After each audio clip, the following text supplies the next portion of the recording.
It started like any other camping trip. A long drive into the hills, a trunk full of snacks, and the kind of music you only listen to when you're with people who've known you long enough to share inside jokes with every chorus. Timber Ridge wasn't anything special on a map, just a chunk of forest nestled in the backwoods of Oregon with a narrow dirt road that wound like a ribbon through the trees. It was supposed to be our final hurrah before we all scattered to different colleges. For friends, one weekend, no parents. That was the pitch. The group was me, Jonah, Lex, Micah, and Katie. 5 of us total, but Jonah was always the one with a flair for drama. He was the kind of guy who memorized trivia from horror movies and knew every urban legend from every state we'd ever driven through. Naturally, he was also the self-appointed fire starter. We arrived late in the afternoon, set up 2 tents between the pines, and by the time the sun dipped behind the tree line, Jonah had the fire going, a neat little pyramid of flame that turned the clearing golden and warm. The first night was picture perfect. Marshmallows blistered and blackened at the ends of sticks, sodas hissed open in sync, and someone passed around a bag of chips that went stale within minutes of exposure to the forest air. No one cared. We were too busy basking in the idea that we were free for the weekend, and for the first time in what felt like years, nobody was checking their phones. As the sky darkened and the fire settled into a steady pulse of orange and red, Jonah cleared his throat in that overly theatrical way he always did before he wanted everyone's attention. We knew the signs. Lex rolled her eyes, Micah groaned half seriously, and Katie just smiled into her hoodie. I settled back against my camping chair and waited. Jonah launched into his story with practiced rhythm, leaning in and lowering his voice just enough to draw everyone closer to the fire without asking them to. It was a story about Timber Ridge, how supposedly it wasn't just a quiet forest. Decades ago, according to him, hikers had started to vanish. Not all at once, but in small groups. A couple here, a solo backpacker there. It was always the same. They'd pitch camp, build a fire, and disappear by morning. Rangers blamed bears. Locals blamed exposure. But then came the stories. Survivors, he said, talked about hearing their own voices in the woods. Perfectly mimicked. Not echoed. Repeated like a tape. Some claimed a voice called to them from behind the trees. Others heard it inside their tents, whispering to them in the dark. It sounded dumb. Honestly, like the kind of story you make up for middle schoolers on a field trip. But the way Jonah told it, layering on the creepy details with just enough hesitation, made it work. Especially when Lex jumped in, adding that she'd heard there was a guy who lived out here once, years ago, who went mad after his wife died on the trail. He used to be a park ranger, she said, and knew every inch of the forest. Some claimed he still wandered the woods, barefoot and silent, learning to speak in other people's voices so he could lure them away from their friends. Katie chimed in then, half laughing, adding that her uncle had camped here once and swore he'd heard his girlfriend calling him from deep in the woods, even though she was asleep in the tent next to him. Everyone took turns tossing another log on the fire and adding their own embellishments. The man in the woods became more grotesque with each pass, his face stitched into a grin, or his eyes gouged out and replaced with stones.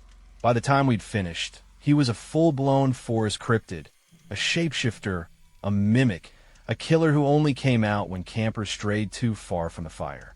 It was dumb fun. Nobody believed it. That was the point.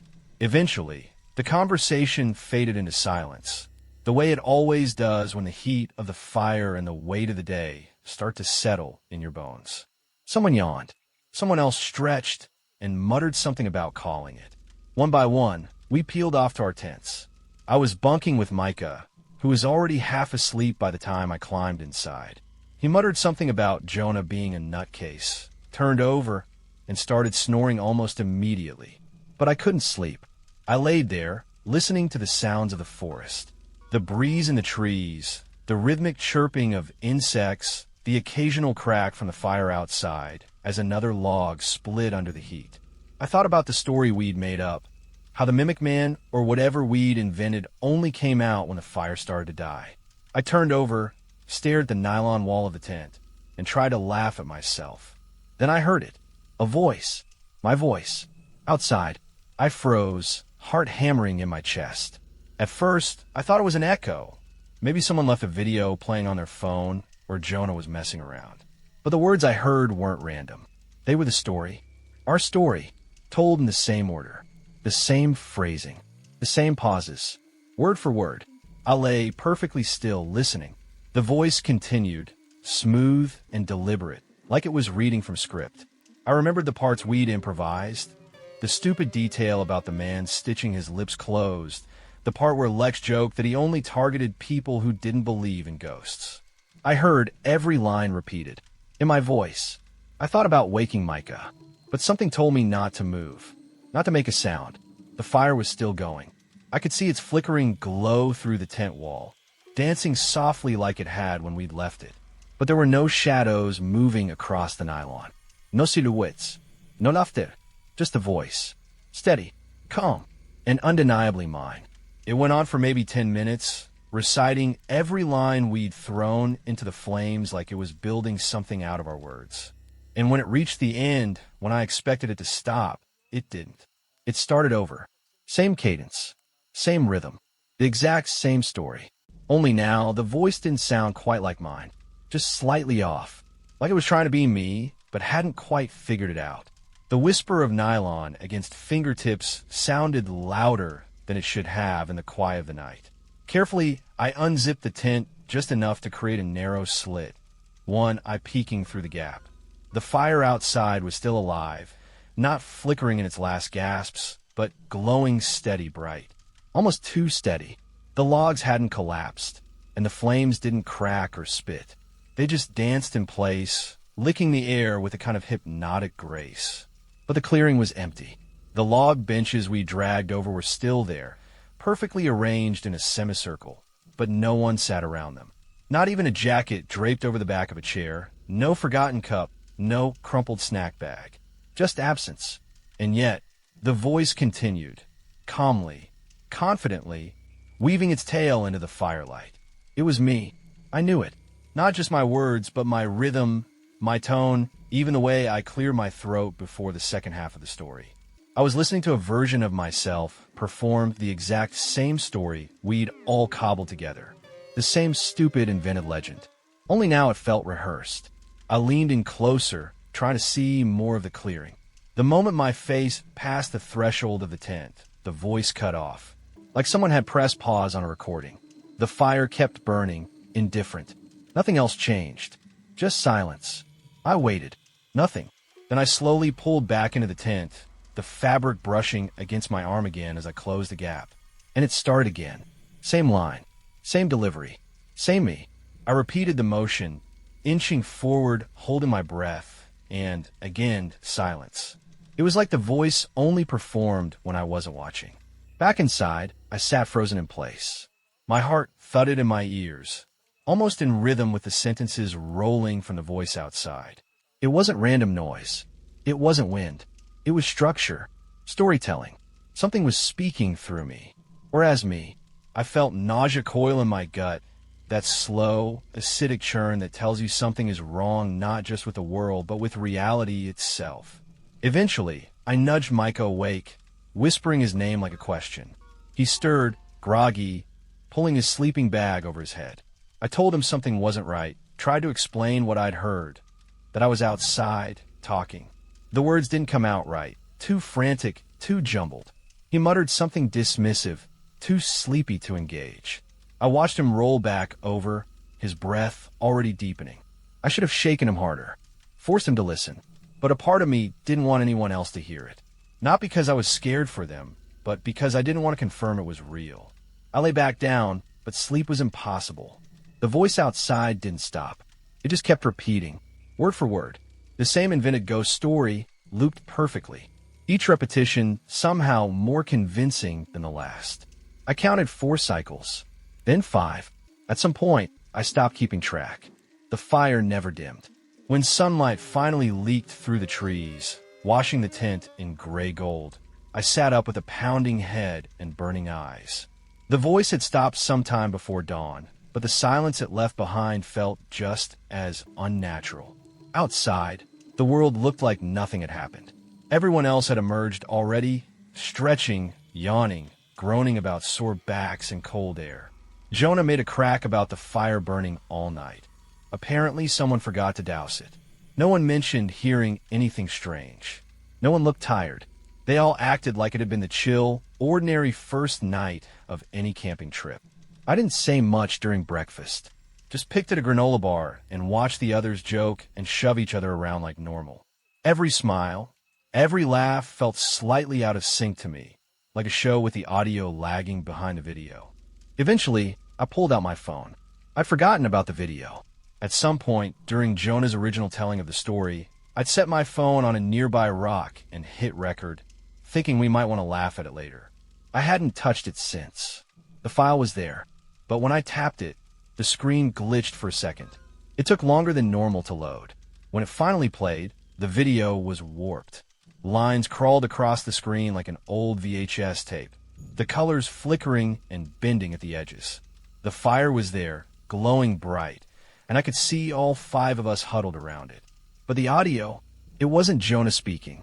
It was me, and not me from earlier. Me now, older, deeper. The voice coming from the speaker was mine, but rougher, like it had been recorded through static or aged somehow. It said the same lines Jonah had, but with a level of conviction that chilled me, as though the voice wasn't telling the story, but remembering it. Every word was coded in something cold. I watched myself on screen nod and laugh as Jonah spoke, but the voice didn't match the movement. My mouth never opened. It kept playing like that. The fire burned. The group laughed. Jonah's arms waved as he exaggerated the next twist in the tale. But the voice that carried through the speaker didn't belong to him. Or if it did, it had changed, mutated. I tried to show the others. Micah was the first to respond, leaning in over my shoulder with half a grin, expecting some embarrassing clip. The moment the voice began, his smile faltered, but not in the way I expected. He looked confused, like he didn't hear what I was hearing. Katie asked who recorded it. I said I did. She laughed and asked why I muted my own voice. I said I didn't. Lex made a joke about it being creepy in a found footage kind of way. That's when I realized. On their phones, on their speakers, the version of the clip that played had gaps. Every time I was supposed to speak, there was silence, as though my presence had been edited out. No voice, no breath, nothing. Just background forest noise. Only on my phone did the voice exist. And it wasn't an echo of the past. It was like someone was using my voice as a mask. I didn't tell them that. I just nodded along, pretending to laugh with them, pocketing the phone as casually as I could. But the screen felt warm in my hand. Too warm, as if it had been recording something on its own all night. All day, I kept looking at the fire pit, expecting to see signs of something left behind. Footprints, chart scraps, anything. But there was nothing, just scorched logs and ash. That night, as the others joked about doing a second round of ghost stories, I excused myself early. I told them I was tired, told them I just needed sleep. But what I really needed was silence. Except I knew better now. The silence never lasted. The morning haze hadn't yet burned off when we set out on the trail, a thin path winding through trees that loomed like quiet sentinels. Timber Ridge stretched for miles, but Jonah swore there was a ridge that offered a panoramic view if we hiked far enough. It was his idea, something about seizing the day and making a memory we'd all take with us before college scattered us like leaves. The others marched ahead, full of energy and laughter, their silhouettes bobbing in and out of sight as the trail bent and twisted. I stayed back, my legs moving more slowly than usual, not from fatigue but from the lingering weight of the night before. The air fell off, heavier somehow. Every time I paused, the silence pressed in, like the trees were holding their breath. I stopped beside a crooked pine and leaned into the stillness. For a moment, there was only birdsong and the faint rustle of branches overhead. Then, clear as a whisper beside my ear, I heard my own voice. It didn't say anything from the story this time. It said things I'd never thought, never imagined hearing in my own cadence. Don't trust them. They know. They remember. Each sentence fell like a stone into my chest. It was unmistakably me. Not just similar, identical, down to the slight rasp I get when I'm out of breath, the way I pause before certain words. But it carried a different weight this time. Not performance, not mimicry, just truth, or the suggestion of it, spoken like a secret finally said aloud. I turned in a slow circle, heart pounding, eyes scanning the undergrowth. Nothing moved. No footsteps, no figures darting behind the trees. Just stillness, and that horrible, lingering familiarity in the air, like I had left part of myself behind and it had come back wrong. I rejoined the group at the top of the ridge, where the view did not disappoint. Forest stretched endlessly in every direction, a sea of green with the sun catching pockets of mist between the hills. The others had already dropped their packs and were posing for pictures, shouting jokes and arguments about who looked most majestic with the wind in their hair. But I couldn't enjoy it. I asked them directly and without warmth if they were messing with me. I told them I'd heard myself in the woods, that someone was doing a damn good job imitating my voice, not just once, but again. And now it was whispering things I hadn't said, had never said. I watched each face for flickers of guilt, for even the smallest shift, an awkward glance, a bitten lip, a suppressed grin. But all I got were denials. Casual, friendly, maybe even concerned. Still, something about their smiles felt off. Too perfect, too polished. They looked like masks stretching over uncertain muscles. Their eyes were wrong, too. Not cold or malicious, just vacant. Like they were watching a movie they'd seen 100 times, already knowing how every scene would end. We hiked back in silence. The mood shifted after my confrontation, though no one said so out loud. The laughter stopped. Conversations dulled to mumbles. Even the wind seemed to hush. That night, after the sun disappeared and the air grew crisp again, I stayed in my tent, curled inside the sleeping bag, listening. I didn't want another repeat of the night before. I didn't want to hear anything. I hoped, naively, that whatever I'd heard had just been a product of exhaustion. But then the scent of burning would creep through the tent wall, faint and sharp. The fire had started again. No one had gone outside to light it. I would have heard the zip of a tent, the crunch of footsteps, but there had been nothing. One moment, silence. The next, the unmistakable hiss and pop of flames catching new wood. I waited, hoping someone else would say something. But nothing came, just that same unnatural quiet.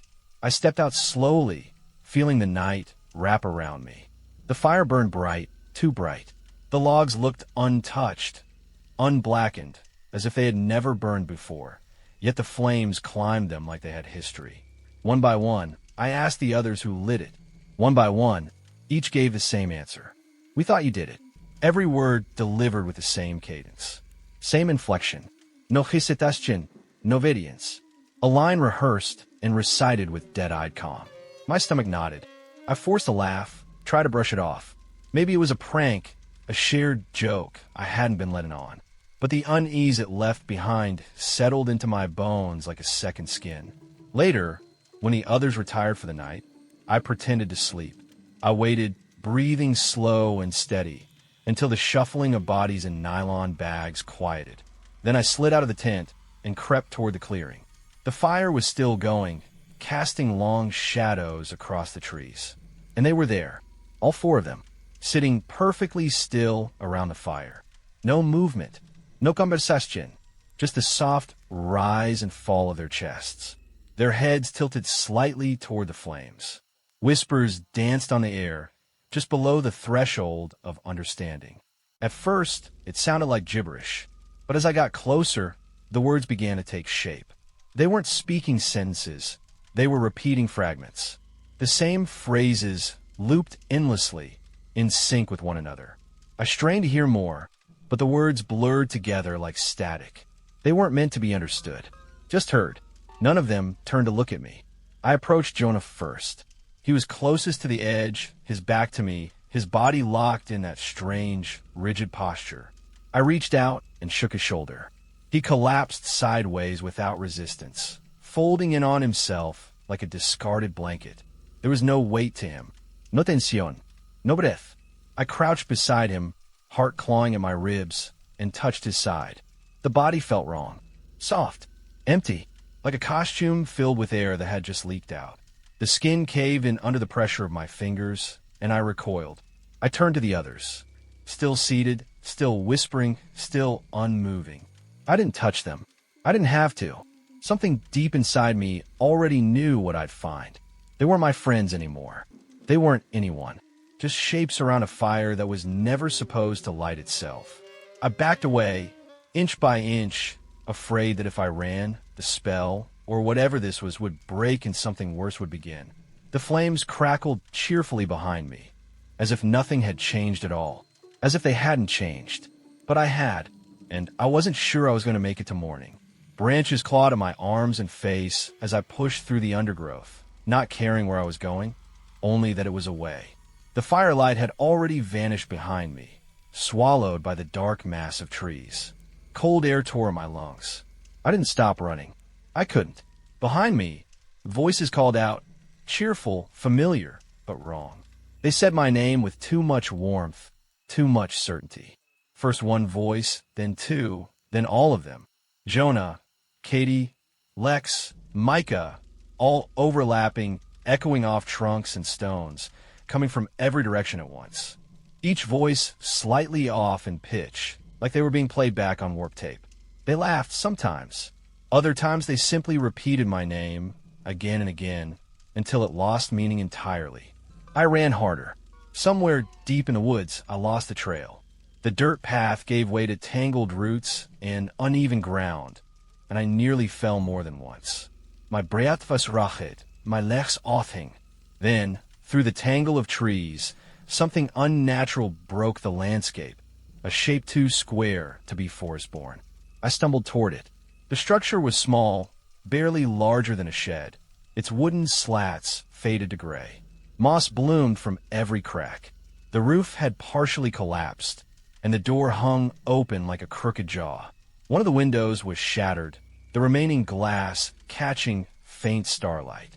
It was an old ranger shack. I could see faded signage nailed crookedly above the entrance.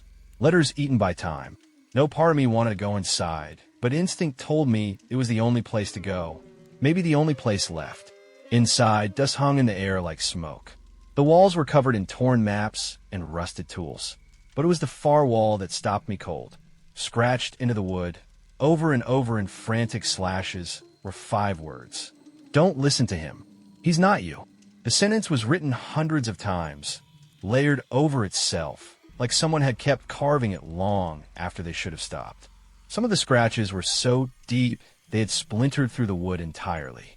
The message pulsed in my brain, syncing with my heartbeat, like it had been waiting for me to read it. A small desk stood in the center of the room, coated in years of dust and grime. On it sat an old, boxy tape recorder, the kind that needed cassettes. Its reels were already spinning, a red light blinking softly. It was playing, but I hadn't pressed anything. The tape hissed, then crackled. Then came the sound of the fire. Voices followed, laughter, story fragments. The cadence was familiar. At first, I thought it was the recording from my phone, a leftover file somehow playing back in a new format. But the details were wrong. The story being told wasn't the one we made up around the fire. It was the same structure, the mimic man, the lost hikers, the voice in the woods, but filled in with precision. Names, dates, victims. One by one, events were described in perfect detail. Hikers who vanished on specific days, campers who were found torn open near their tents, a man whose voice had been heard days after his body was discovered at the base of a ravine.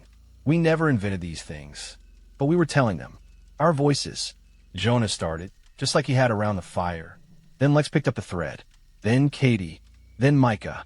Each of them relaying real events as if recounting memories. My voice was the last to speak.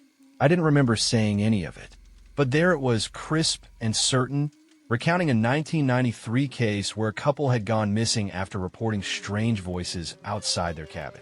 The woman was found alive 3 days later, unable to speak, her vocal cords shredded.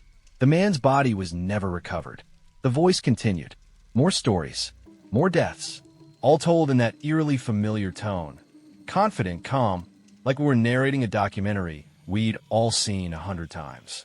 Then, slowly, the voices began to change. One by one, each shifted subtly in tone, becoming deeper, flatter, until they weren't separate at all. until all 5 speakers had merged into one voice. My voice. It repeated the details again, this time more slowly, more deliberately, like it was savoring each word, each description. A metallic groan came from behind me.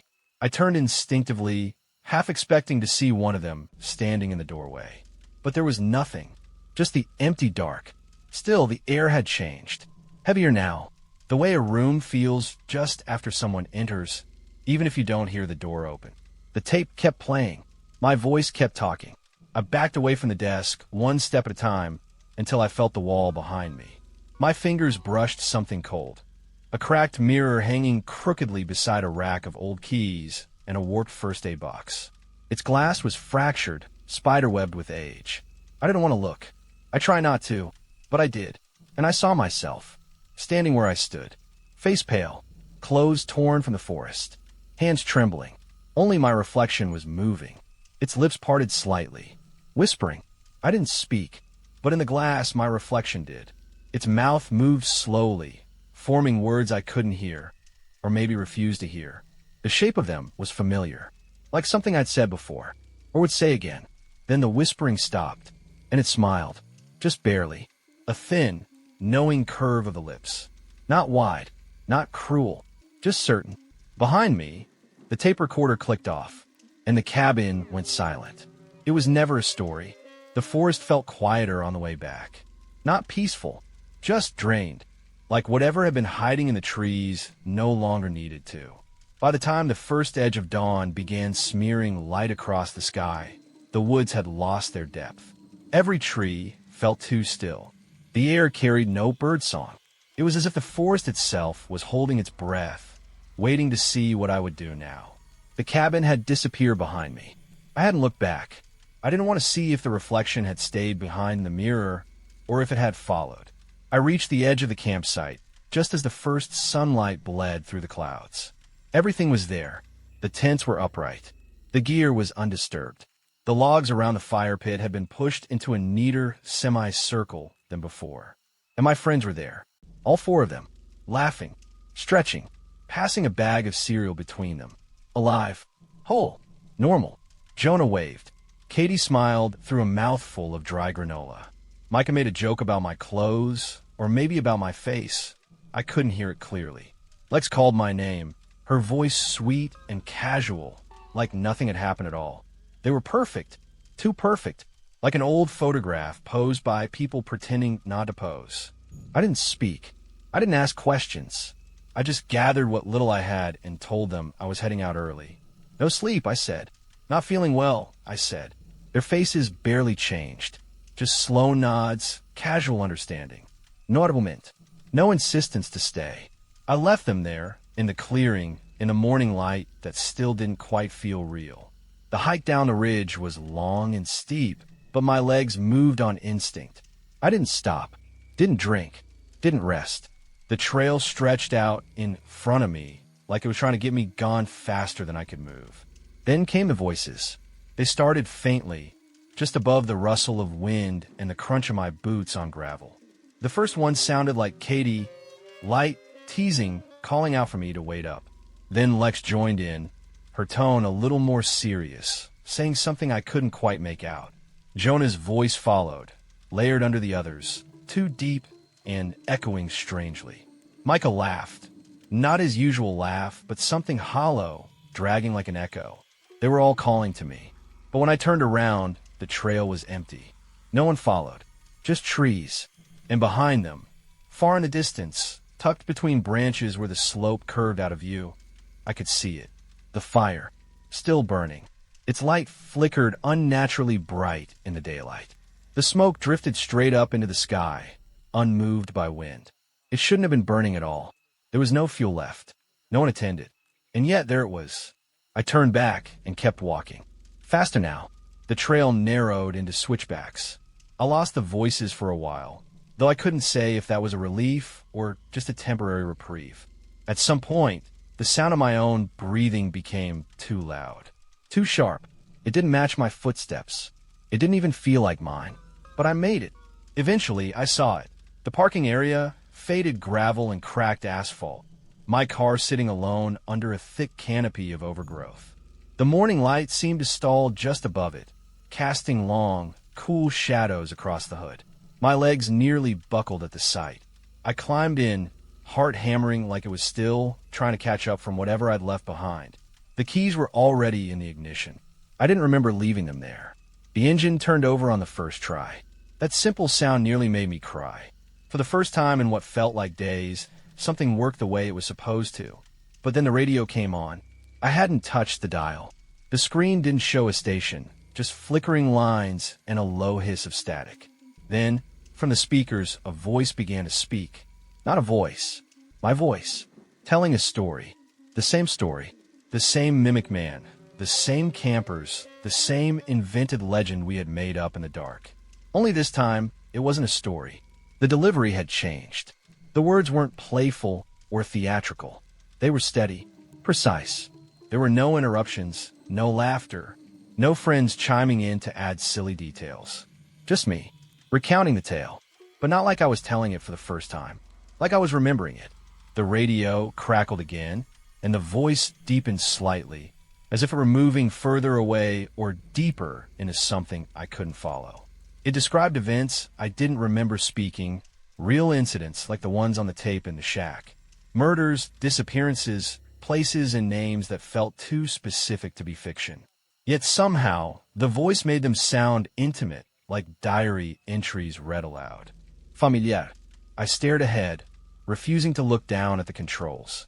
Then, as if pulled by some gravity outside my will, my eyes drifted to the rearview mirror. There they stood, for figures at the edge of the tree line, where the shadows met the clearing. At first, I thought they were just my friend again, come to wave me off or make one final joke. But then I saw their faces, or what should have been faces. Each one was blank.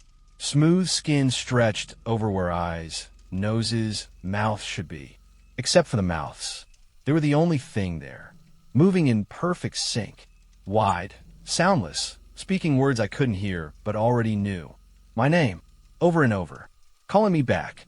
As the voice on the radio finished the last line of the story, the line we'd always ended with about how the mimic could only get you if you left the fire, the engine sputtered.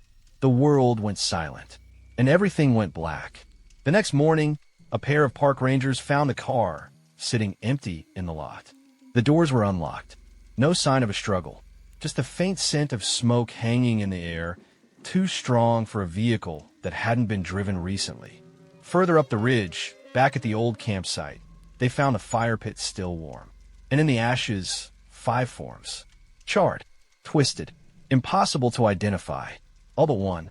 One body remained untouched by flame. Its mouth was wide open, caught mid-sentence,